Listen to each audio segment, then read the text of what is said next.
I would say that most of the Chinese OEMs, they do not really like to pay for consulting, right? They want to take advantage of your friendship, Yeah. relationship. But as a Singaporean, we know this, right? Because we've been working many years now.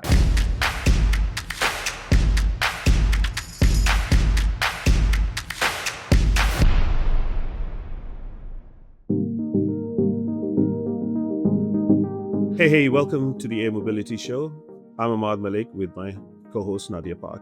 Hey Nadia, Hi, how are you this morning? I'm doing well, thank you. How about you? Yeah, this is a bit early for me, because I have been up late most of the nights, but here we are. I think that today's discussion will be very interesting because not only that we are talking about a certain region of the world, but actually we have somebody representing that region who's based there and knows internally that market. And unfortunately, in the Western world and in our podcast as well, we have never really explored that region. So I'm excited about it. What about you? Absolutely. And the low altitude economy is something that excites the world. So why don't we dig deeper and talk about it with a real expert? Yeah, so, without any further ado, let's welcome Emerson. Hi, Emerson. How are you doing? Hello, everybody. Hi, Malik. Hi, Nadia. I'm doing great. It's not so early for me. It's already 3 in the afternoon in Singapore. Nice to meet you again. Fantastic. So, welcome from Singapore and greetings from Spain and UK. So, just before we get started, I'd like to do a quick introduction with all the guests that come on. How about, you quickly just introduce to our viewers who you are, where you come from, and your background. Yeah, it's a pleasure to be here. I've been watching the AI Mobility show for a while now. There's so many great hosts, great topic. I'm such an honor to be on this platform, and thanks again for the invitation. So a little bit about myself. My journey actually started with the Singapore public sector. I started serving with the Ministry of Transport some 10 years ago. At the same time as most Singaporeans, I'm also a dual use person, which means I do serve the national service. So I also work for the Ministry of Defense. Some key areas that I work on is autonomous vehicles on the metro stations, drone regulations, and logistics. So I joined Volocopter, the German OEM, as the first Singaporean full-time employee back in 2019 when we saw the first flight across Marina Bay, and it was just breathtaking. So since then, I decided, okay, I'm going to join this company. So come COVID, I was the first Singaporean full-time employee. I already say that, where I started off the business development, and together with the Asia Pacific team, we started to drive market entries.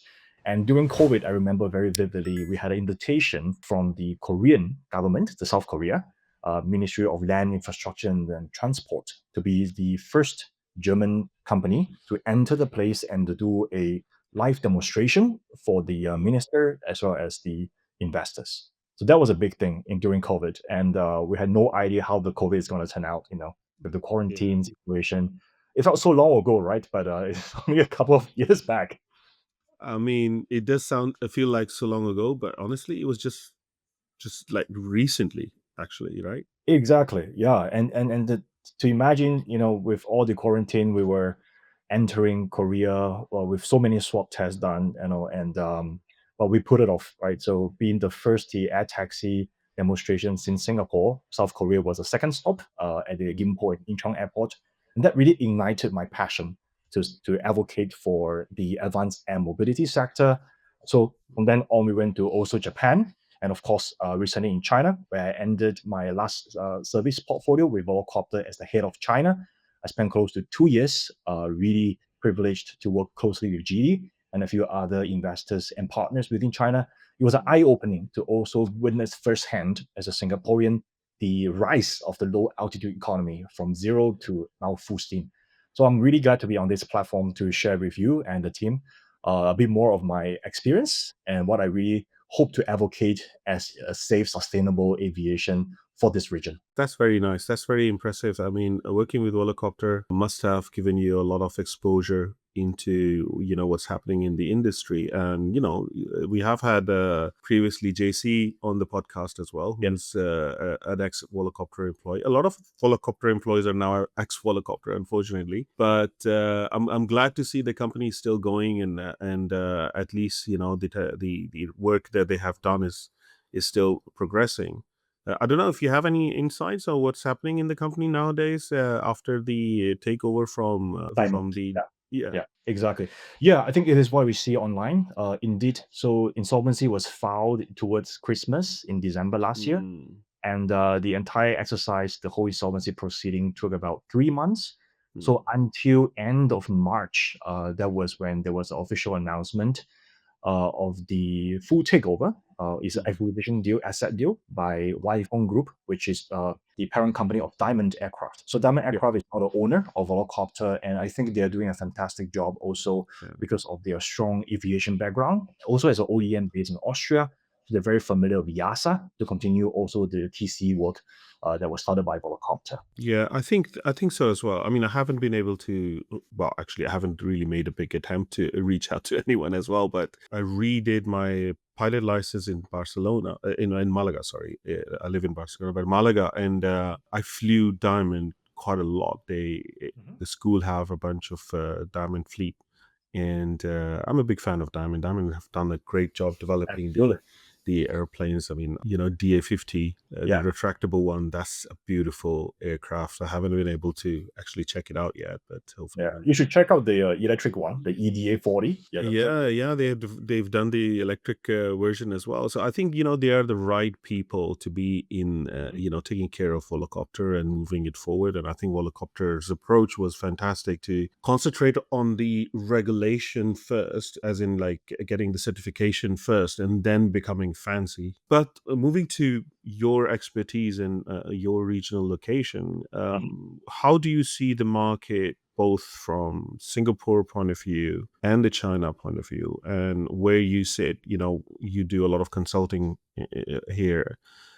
So what's your inside analysis? Yeah, for sure.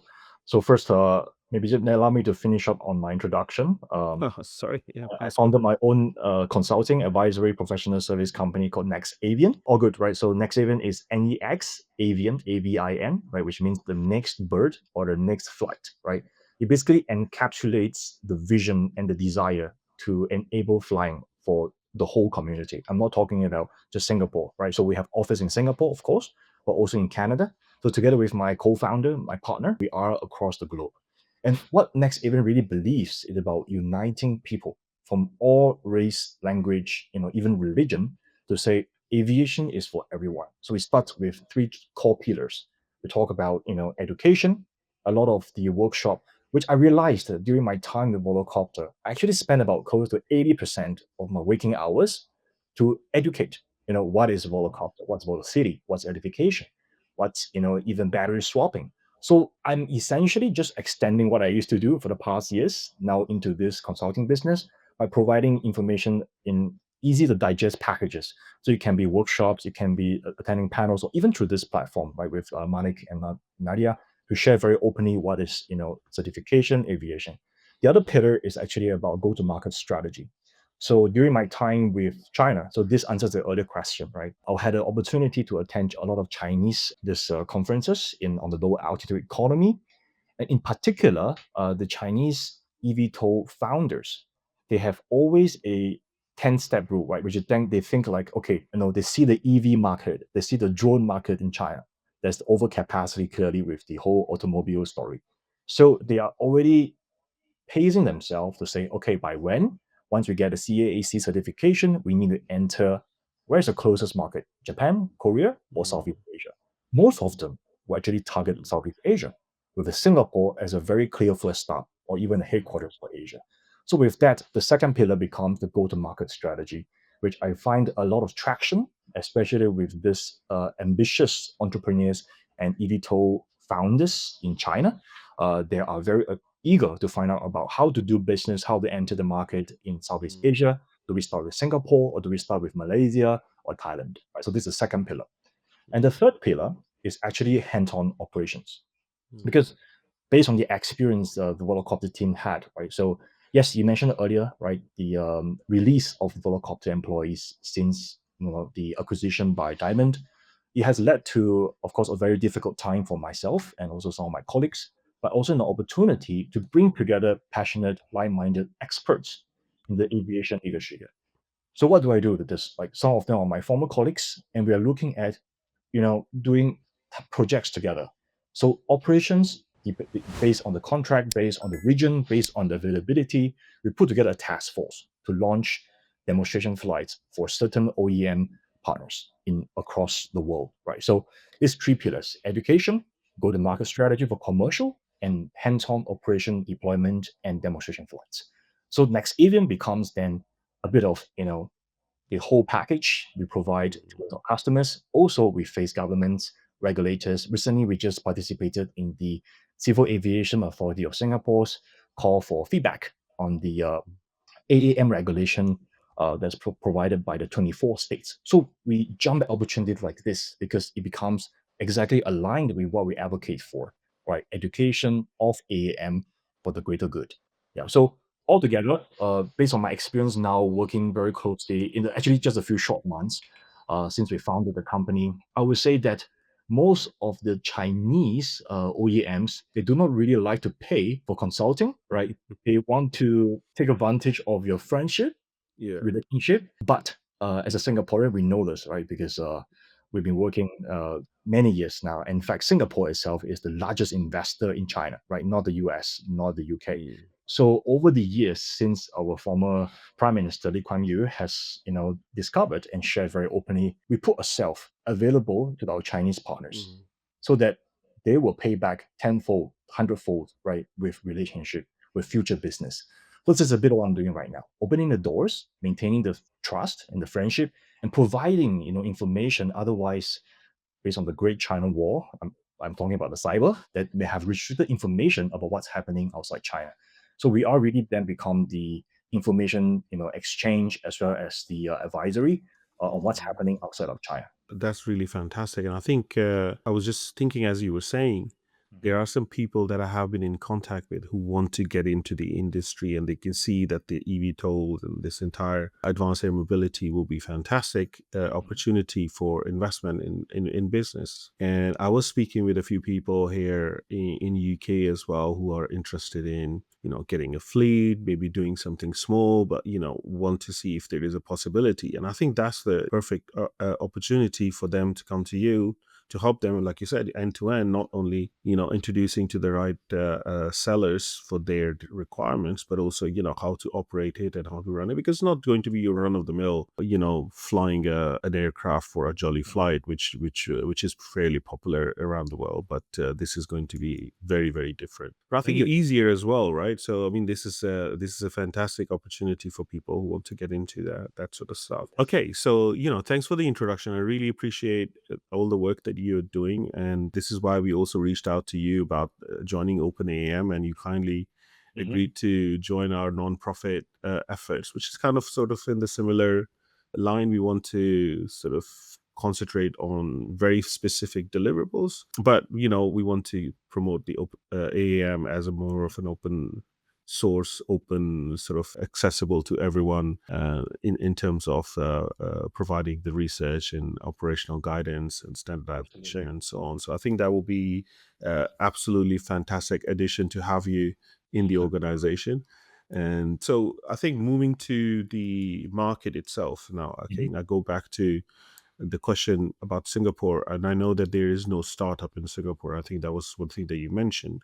Yeah. But how is Singapore placed in the Southeast Asian market, and what's the impact of bringing these conversations within the Singapore and the countries that are kind of more aligned, like Malaysia, Thailand, you mentioned? And I know that there are some more activities going on in Thailand and in Malaysia and in Indonesia as well. So how do you see the market evolving right now, and what is it that somebody from West should be looking out for, potentially learn from? Because I think that, just like the Middle Eastern market, Southeast Asia have, propensity to go live with these services much more earlier than Europe or USA. Absolutely, right. So, this is a big topic, and I think I can go on for Did I hours. open a Pandora's box? I didn't mean to. Oh, maybe I did. Well, this is something very close to my heart. So maybe starting with Singapore, right? A little bit of the history, right? Singapore started first as a British colonial, or famous for the port, right? So it was port business. So maritime was a big deal. So then, when we gained independence in 1965, right, our then finding prime minister decided that such a small country, we need to be able to diversify also our economic activities. We need to have the world's best airport, and of course, then the best airline. Right, so I mean, you know the name now, Changi Airport Group, and Yeah. also the Singapore Airlines. So these are two of the best airline or the airport in the world continuously for the past, I would say, 5 to 10 years. Something we're very proud of as a Singaporean. So from then on, right, it's always about staying on top of our game. And we started off also with pharmaceutical business, biomed since the 90s, 2000s, the rank to semicon, right? And then right now, right, we are at the vantage point where between when China has rose the low altitude economy since 2 years ago, and Singapore was actually where we started Volocopter's first office. In fact, Vertical, the UK company, eVTOL, also set up the Asia headquarters in Singapore. On top of Mhm. that, Air Mobility as well. So looking across the globe, what's happening? In fact, just last week, when I was still in Indonesia, the announcement that Archer raised 250 million US dollars deal and claimed that the Indonesia will be the third entry market. That was a big deal, right? Signed an agreement with Indonesian partner with aircraft order. So Archer being the number two in the US, or some would say number one, depending on which side you are on, Joby or Archer fan, right? But to me, this is a strong validation by our US ally, right? Which means that Indonesian, as the fourth largest population in the world, become the natural, place where you wanted to grow your business because you see demand, right? But here comes a challenge, right? Not everyone speaks Bahasa, which is Indonesian's native tongue. Mm. And the ease of doing business, or rather, we talk about stable governments, we talk about political stability, then look no further because Singapore is the most ideal choice for most of our MNC partners to locate the headquarters or even office in Asia as a first stop. So the ease of doing business in Singapore really play a huge part in attracting foreign OEMs, not just that, of course, other investors as well, MNCs to set up the headquarters of Asia Pacific within Singapore. So that provided us Singaporeans with job opportunities, but at the same time, let our bilingual, trilingual, multilingual capability come into play. We become the natural bridge to transit between culture as well as language, as well as understanding of how to make business happen for our foreign partners within Southeast Asia. So, in fact, I was at the Indo Defense Expo last week. OEMs coming from Middle East, coming from rest of the world, and most of them hired Singaporeans. So we had a very good laugh because we can hear the very distinctively the Singapore accent being spoken throughout the expo. Such a small country, but we play a significant role with our people because we make ourselves available and we are resilient. So I think look no further, right? And for any MNCs, they wanted to have a strong foothold, reliable place to do their business, and a very clean government. Singapore is the ideal choice. But here comes the challenge. Singapore, we did try to launch our first air taxi. When I say our, I refer to previously when I was with Volocopter, the air touristic route versus also the cargo use cases. There was some setback, partly because we were not able to raise funds, investors locally, but other than that, we had a solid business case and solid support from the government. The Singapore government is always very forward looking and embracing innovative ideas. So, in fact, here's a little bit of a history. Volocopter didn't come to Singapore first. It was the Singapore Civil Service from the Economic Development Board, EDB colleagues, and colleagues from the Ministry of Transport and CAAS, which is the Civil Aviation Authority of Singapore. They flew over into Bruxelles, with a small village where Volocopter was headquartered in 2017, and talked to the German founders back then to say, hey, come to Singapore. So it was a Singaporean government official that brought the back then the pioneer in the UAM Volocopter into Singapore to do the first flight in 2019. And the rest was history. I got my job on Volocopter, of course, then. So what I want to share is that the receptiveness, the welcomingness, the nature of Singapore as a country, as a government, as people to embrace new innovative ideas is the perfect city to launch a new product, a new technological, or even nascent device, or flying aircraft in this case. But then when you look at the sustainability, right, if you can prototype it in Singapore, whether it is a concept of operations, whether you do a to A route or a cross-border route to Malaysia, all this can easily be replicated then into the other parts of Southeast Asia. Why? Because here we can bring in a key stakeholder, which is the Civil Aviation Authority of Singapore. This is one of the most pioneering and also forward-thinking regulators in the region. That's why the CAAS colleagues has started the first Asia Pacific Regulators Forum, where it's been working on this for the past few years to create also a very comprehensive article about the rules and the reference guide for BV laws. This is for UAS and also in the future air taxi operations. So you would say, okay, yes, we don't have an OEM, made in Singapore or Singaporeans who founded a company to make aircraft, but we have the thought leadership from the regulators who are always pushing the boundaries and uniting, in this case, 23 other states, including whole of Southeast Asia, in Japan and Korea as well, also in China, to come together to recognize the work that was done.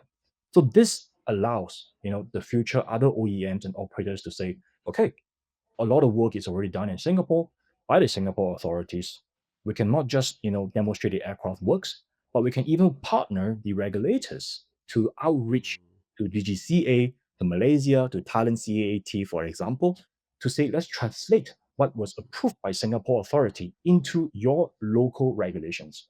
That seemingly makes the business or the point of entry for a lot of the foreign players a lot smoother and easier. So I think when you look at it in totality, right, we're offering, again, as a country, as a regulation, an end-to-end solutions because they really think a few steps ahead and how to, make Singapore distinctively as the point of entry for a lot of these new technology companies. So, Emerson, from the regulatory perspective and certification perspective, is there a unification amongst the Southeast Asian countries or understanding how to move forward collectively to introduce the single source of truths, let's say, across the region? Yeah, that's a very good, I would say, question and also an idea, Nadia. um, the whole idea of coming together to recognize, I would say, a reference guide is so essential because when you look at Southeast Asia, right, we are altogether many island archipelagos. Indonesia alone has 17,000 islands. Thailand about 1,000 to 3,000. Need to recheck my facts. Sorry, but I think Philippines, I think there was close to about 7,000 islands, right? And with that, it's spread across the entire coastline of many islands, and therefore, a single set of aviation standards could really benefit the region because how easily we overlap borders, as well as in the case of the air navigation software in Singapore, easily when you take off, whether our aircraft, when you fly off from Changi, right, you're always going to the international airspace, and that will easily is much easier when you do sharing of such standards. So when it comes to AAM, we know today the range of the aircraft is limited, but that does not inhibit the regulators to come together, in fact, to future-proof a longer range, a larger payload aircraft that's capable of, even complementing the regional air mobility. For example, right from Singapore, we fly to Kuala Lumpur. It's about 600 kilometers. A usual flight will take about 45 minutes. But if we have an air taxi solution that can fly for 600 kilometers with a 20-seater, therefore all this becomes, we're paving the way for standardizing an air corridor that connects Singaporeans, of course, with KL. Right. So what I'm trying to say here is then to your earlier suggestion is absolutely essential to have some kind of standards that is co-shared, like a mutual understanding, so that when it comes to introducing a new mobility in the aviation side, for example, a Joby aircraft, for example, right, then they will not have to go through all the individual states in Southeast Asia, but there will already be a reference whereby with a certain same principle of guidelines, it's much easier in a shorter time to introduce the aircraft into every state. That's a very good point. And I think one of the things that I have been discussing is, standardization across the world. However, that can be a little bit optimistic to say across the world because, every region have their needs. Exactly. And I think the standardization to a level where there can be collaboration and then much more deeper standardization on a regional level. That is where I think we need to go to. And I think from a region point of view, you're definitely right. Singapore and all of these Southeast Asian countries, especially the fact that they are all small islands and they are very close proximity to each other. And Mhm. I think it not only opens up an opportunity from standardizing for regulation and operational way of operating, etc., but also, this small hop economy that islands can benefit from, where we have a service that can hop between islands and quickly transport people and services. That is, I think, really a key deliverable for this kind of technology, this kind of Absolutely. service. I think that is very key point, and especially smaller islands where they don't have the infrastructure, and you need emergency services, for example, ambulance services, for example, Yeah. and delivering goods. Something similar to, I think, what Zipline was doing in South in Africa. I don't know if you heard of Zipline. Yes, of course. They were just delivering emergency medicine and also providing services for medical tests and blood tests and so on. So you could fly over the samples, and then you can go to the lab and get it done. I think things like that really make a big difference in the local community. For you know the whole purpose of this is to improve quality of life. Yeah, I think sustainability definitely is key. And then that kind of goes back into the infrastructure that is required for Mm. that sustainable charging infrastructure and, all that sort of stuff. Which brings up another topic. A long time ago, I was doing some research on how infrastructure impacts Mm. the operations for UAM, AM, especially in the urban canyon, Mhm. which is part of my paper, and I kind of I have no idea what infrastructure is, and city planning is done, but I was very curious. I started sort of researching into that, and I realized that that's part of the 360-degree framework that we have to bring in, actually, to make this whole thing work. One thing that was really interesting that came up was this, how Singapore is always looking at how the infrastructure can improve. Obviously, you're a small island. There's the land is premium. How to maximize what you get out of the land. And the really interesting thing was the pilot program that was done in the city was looking at the concept of vertical city, where Mhm. you have layers of city That's right. going upwards rather than outwards. And then Yes. you can integrate where you have maybe like on the 20th floor, Yeah. another ground floor. Yeah. And then it was absolutely fantastic. So, I think if this thing planned properly, I think it Yeah. can be very integral to how goods and services can start. I think that's the first thing that can be commercialized, operationalized, industrialized, non-human traffic, and then passenger traffic. I just wanted to see if that's kind of a conversation that can also be started, because that will obviously, being Singapore being the more forward looking kind of country, Mhm. um, and then it can open up this approach for the rest of the world and Southeast Asia. How do you think the appetite will be for aviation people to start talking to city planners? Yeah, because that's not normally the case. Yes. You're absolutely right. I know what you mean. Aviation people talking to city planners. I think this is, if I understood your point correctly, Malik, is that most of the cities are not designed for aviation. They are not. Yeah, That's the truth, right? yeah, So if you are to introduce even drones today into a city, as dense as Bangkok or Singapore or Jakarta, the regulators or the Air Force, right, will have the first say to say, nope, you can't do it, without certain protocol. So to your question, I think it's really tough, to be honest. And I started on this journey on the UAS topic for Singapore some time ago, even for construction sites, because when I joined the Ministry of Transport, I was working on a construction site for the metro station. Even flying the drone underground itself, you require a permit. yeah, You know, you can say, but it's underground, it's in a tunnel for inspection, and I'm not going to hit anyone. No, but the drone itself could get out of the tunnel and lose control, etc. So the point is yeah, strict regulations, yes, to enforce certain protocol, but it's just like a street cheat model, right? You have to have layers and layers of different mechanisms to ensure the safety. So right now, the biggest challenge when it comes to aviation people talking to city planners, I would say in Singapore is relatively easier because we had the conversation. I was part of the dialogue since 5 years ago.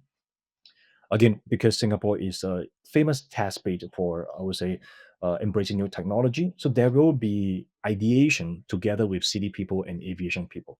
So one example I can talk about is, looking at the canal network we have, because we have storm showers, right? In the monsoon season, we have Mm, rainfall, heavy rainfall, it go up to a couple of meters. So all these canals become then a network. Some of them are open air, right? But it is able to channel stormwater away effectively. And I remember in one of the conversations with a government official who said, why not consider flying above the canals? It becomes a natural passage for, yeah. aircraft to fly without the risk of dropping onto people or properties. So Mhm. ideation was good. And it takes certain, I would say, forward thinking and embracing of innovation for such government officials to or city planners to suggest this idea. So I guess the same concept can be applied now also in parts of the region. In China, especially, it was very interesting because in Shenzhen, just the last months, this is in part of the Greater Bay Area. They have launched now what was claimed to be the national network of food delivery drones. And the drones are Okay. able to fly up to 25 kilograms, even BV loss, beyond visual line of sight. And that is Mm, to have a nationwide permit to do so. And of course, the company was Meituan, and they've been practicing this even within the campus of using the drone delivery for food, for F&B or coffee since 3 years ago when I first visited Shenzhen campus. So it was very interesting. And today, I think the city planners together with the Air Force, with the also the regulators are getting more confident, partly because of the data they receive from these operators, also because Shenzhen itself they emulate a lot of Singapore's future thinking as well as embracing and supporting the adoption of new technologies. So we see that the Singapore case has already replicated itself in other parts of the world, especially in Asia, in some parts of China. that's a very good point. And one of my big, pet peeves is when people say, "Oh, it's not safe. We don't have enough data." And my Mhm. my my argument is, if you don't let it happen, you don't test it out, you will never have data. So how about we give it a try? Yeah, Let's have a look. Why don't you just be open minded for like 5 seconds and let it fly for a minute and see what yeah, data you capture? So I think that's the thing, right? And I yeah, think countries like that, forward looking countries, will definitely help with this kind of data to come out, because at the moment the Western world has become very, very, I don't know how to explain. I mean, there's the political aspect, because mhm, they love having discussions and having all these papers and studies yeah, and so on, very risk averse, which is in a way is a good thing. I mean, we are talking about safety. No one says discount safety. Of yeah, course, safety is the key, but then again, innovation. If you don't do anything, and if that's your way of saving everything, safety is like, if you don't do anything, nothing will break. So absolutely. I don't think that's a really good approach for Yeah, safety, right? that's not. Uh, Yeah. but yeah, I think that's a very, very good approach, and I really would love to collaborate more and work on that. And Mhm. also, and I think we had this conversation last time, that how the operation will need to change and all, because I don't believe that routes and corridors are the solution for AAM or Yeah, UAM or even RAM. So that that is something that I think ideally placed within the country like yourself, Singapore and China and other nations, where they're happy to trust testing things out. And I think also culture, right? yes, uh Asians are a little bit, and even though I'm from the subcontinent, but it's still mhm, part of Asia, we are a bit more risk takers. we see something new, we want to try it out. We don't care about risk. We think about risk second. So so I think that's going to be really really useful. I want to go to one topic which is obviously a key pain point for every OEM and operator and everyone, which is the certification processes. Now, China have demonstrated that they are able to and ready to certify, and there are some certifications happened already. Even though, like we said, there is no startup in Singapore, but if OEM is to come to Singapore to certify their vehicle to whatever type of operations they want to get into, what would be your view on that, and how would you advise that that should work?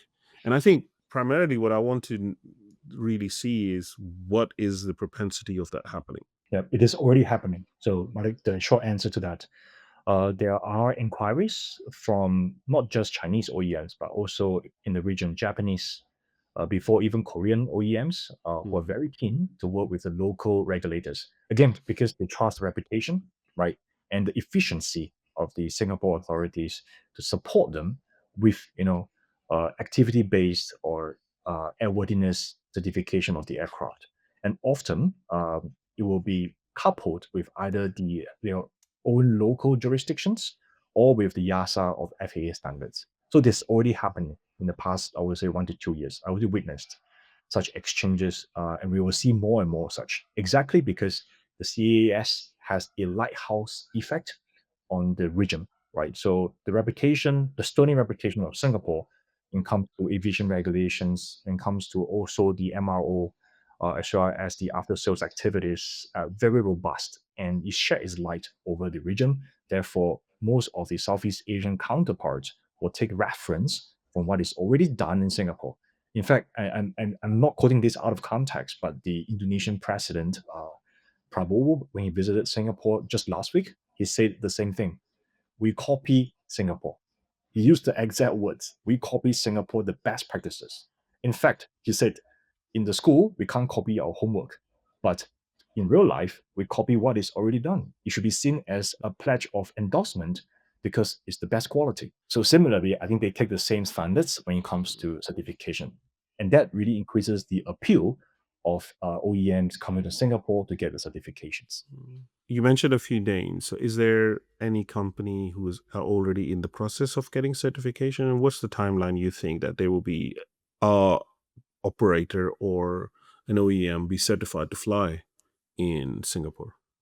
Yeah, I can't speak for the other OEMs because of my NDA right now, but I can say that Volocopter, because I worked for, we were back then when the project was still on, one of the earliest to work very closely with the regulators between EASA, this is the European Aviation Safety Agency, and CAS.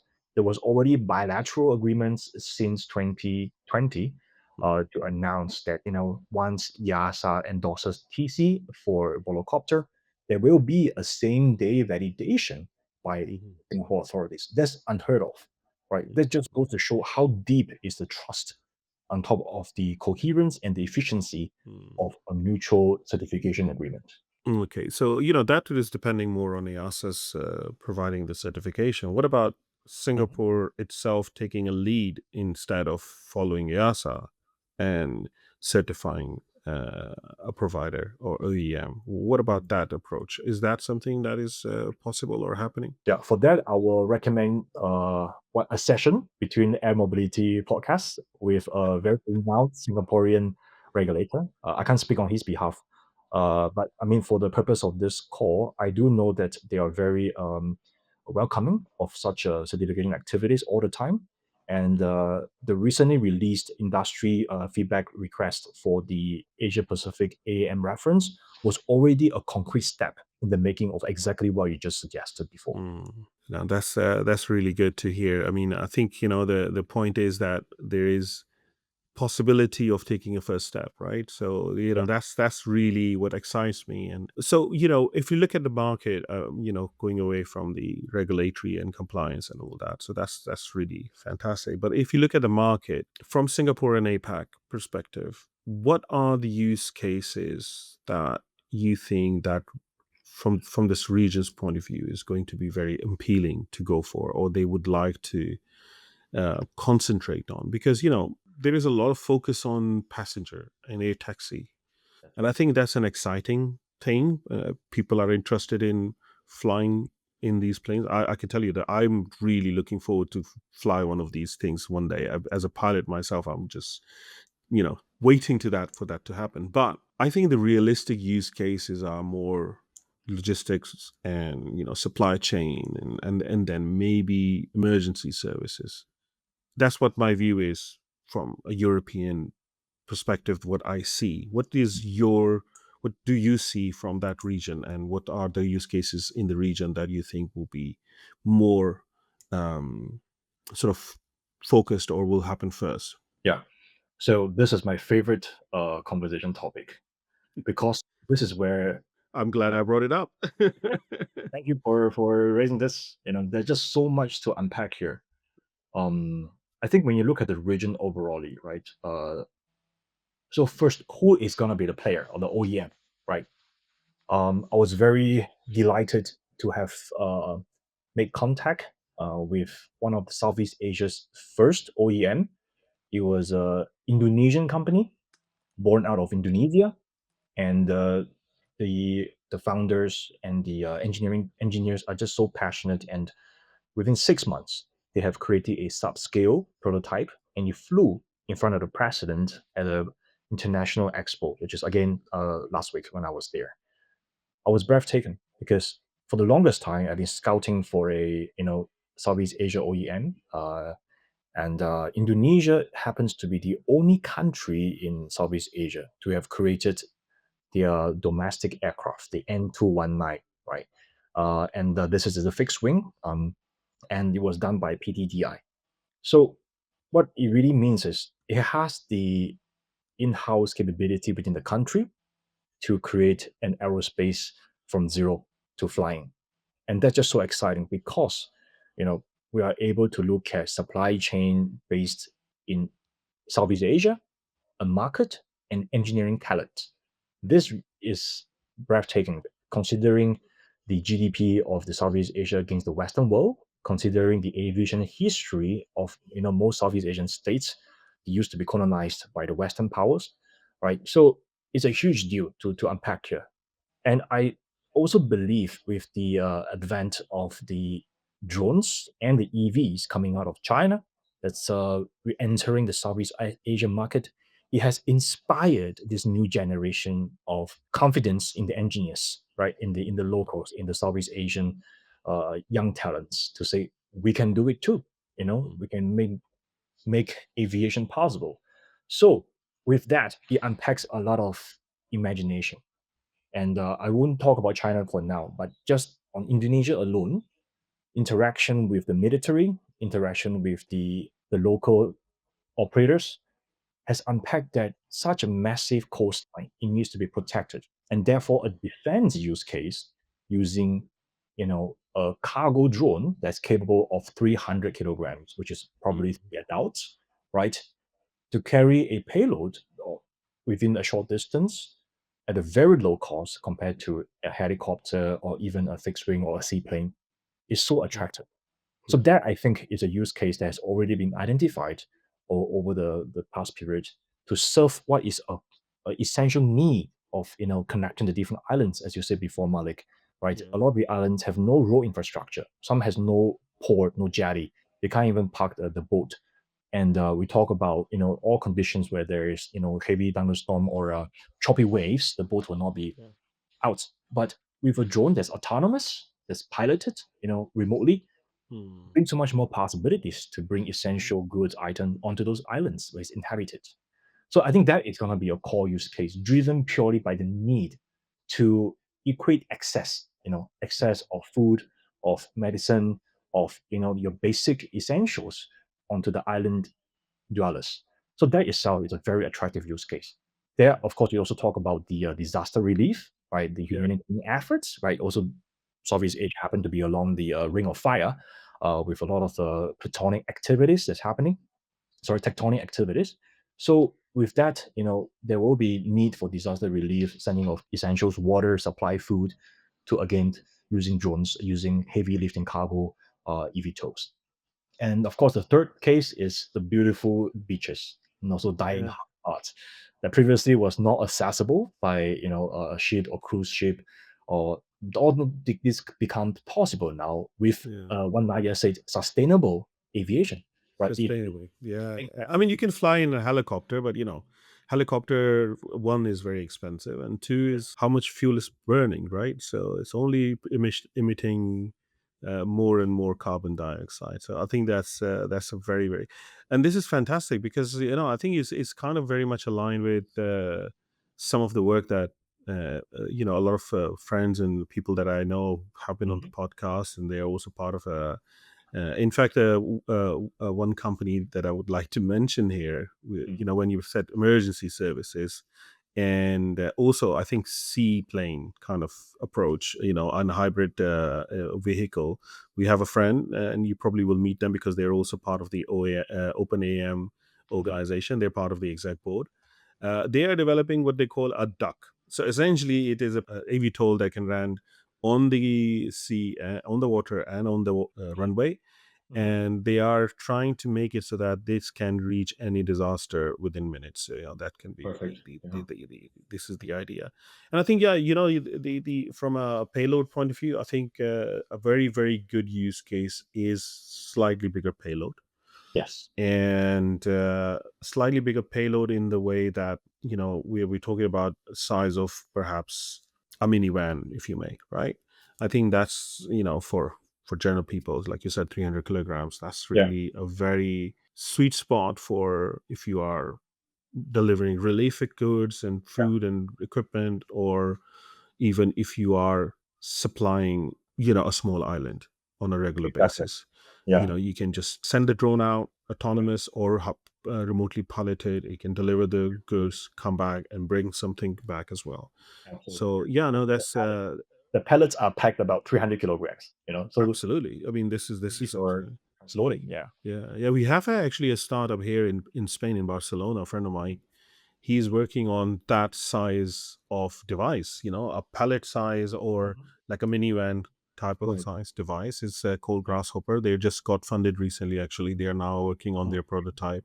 I think I will become one of the angel investors in that company because We I should talk about really, yeah. yeah, I'll be absolutely. Jacob is a really nice guy, but I think I really like their design, their concept. Mhm. How they want to commercialize it, industrialize it, operationalize it is very, very good, and they have a sharp focus. I think this is the really key in this industry right now. Being generalistic is going to be difficult. Yes. We need to look at achievable goals so we can at least enter the market. Once we've achieved that, then I think it's easy to sort of generalize. And I think we have a lot of challenges to operate, Mhm. especially UAM type of operations and so on. And, we discussed about the why my paper came about. By the way, Mhm. I'm converting it into a book now because I think that I need to just spread it and give Wow. everyone like an open thing to discuss, like part of the open air. So yeah, I think this is really good. That in the region, I think that's what you see that the use cases will be.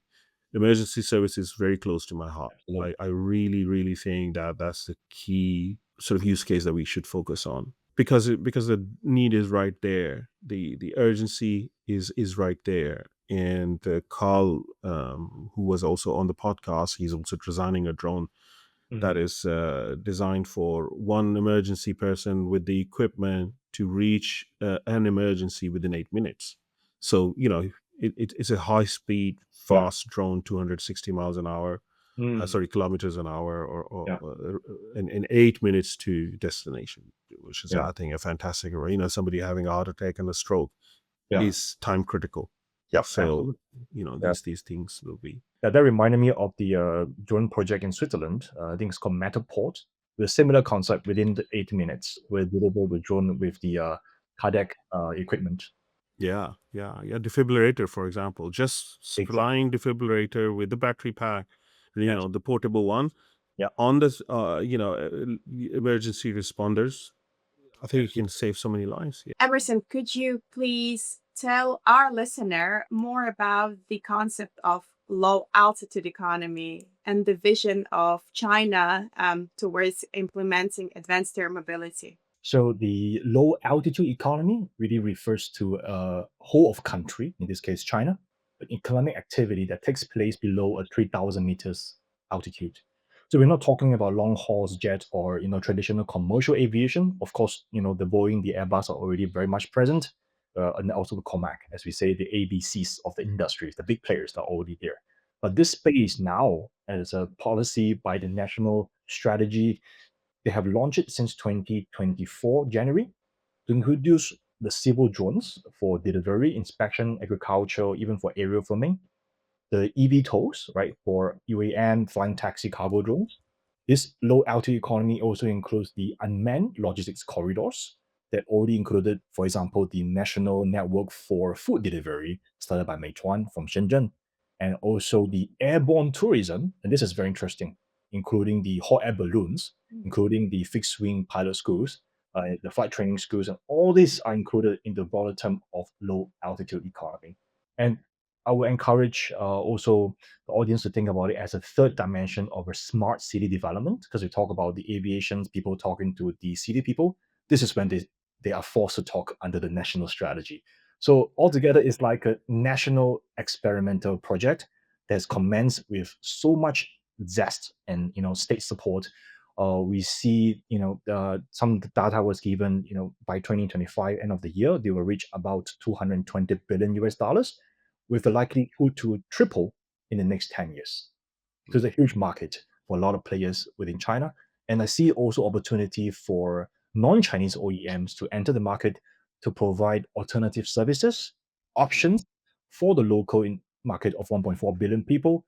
And even the certification itself will come to fruition as we talk about EASA, FAA coming together to challenge what CAC is even putting as their own certified. As you know, EHang was certified in 2023 December. There was a lot of talk about it being a political move, but is it really a political move or is it an economic move? That's definitely true. I also wanted to add to the other tiny little country out there, which is I think really important. I think they're doing a lot of. There was some events in Osaka and stuff, but you've been recently to Japan. So, what's the news from that little country out there? Japan, it's doing punching way above its weight. When they first announced the Osaka Expo, Hmm. it was in Japanese language. They said there will be flights by consortiums, right? So we talk about, for example, back then, Vertical and also Marubeni and a few others. They have Hmm. partnered together to launch flights. All this since last year in anticipation of the Osaka Expo, as you know. Even Sergio talked about it in the previous podcast, which is now happening right since April. I would say personally, I was disappointed when visited. There was not any real commercial flight, which was Hmm. something that we only realized actually towards the end of the year, right? Because as much as they wanted to make the Osaka Expo 2025 a memorable event for everybody, the Hmm. regulators, also the operators, and also the eVTOL OEMs, they are not going to take the risk of just performing a manned flight, at such activity. So therefore, there was also a news article that came out with one particular company that was given a safety timeout during one of the demonstrations. The one of the component actually fell apart. So Uh, there was really, I would say, a sense of let down overall. And that, I think, hmm. it's not just Japan alone, right? If you look Yeah. across Europe with the insolvency of Lilium as well as Volocopter last year, I would say the industry is felt, getting a reality check all across from Europe into Asia, with the exception of China, which is still going on with a full steam ahead.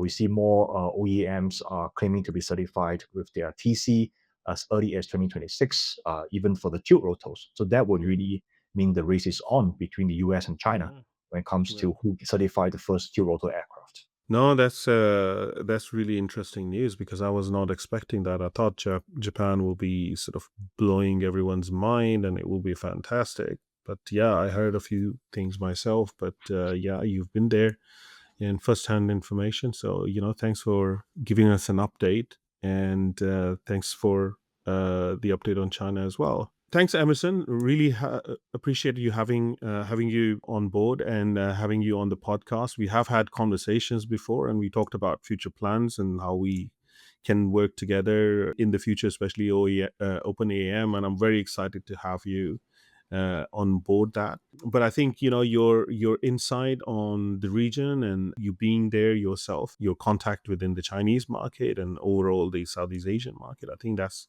very interesting perspective for our listeners who have been joining us. And thanks, Nadia, for being here with the journey from the first day. We have reached 15 16 episodes now, and we're going stronger, and we just started like in December last year, which was like just crazy amount of progress that we have done in 6 months. I'm really happy and very proud of it. And thanks really to all our listeners of the podcast and viewers of and subscribers of our channel who have been listening and have been collaborating and responding and commenting on the post, and really appreciate you joining us today and listening to us and listening to Emerson. And we'll see you next time. Bye-bye. Bye. Thank you. Thank you.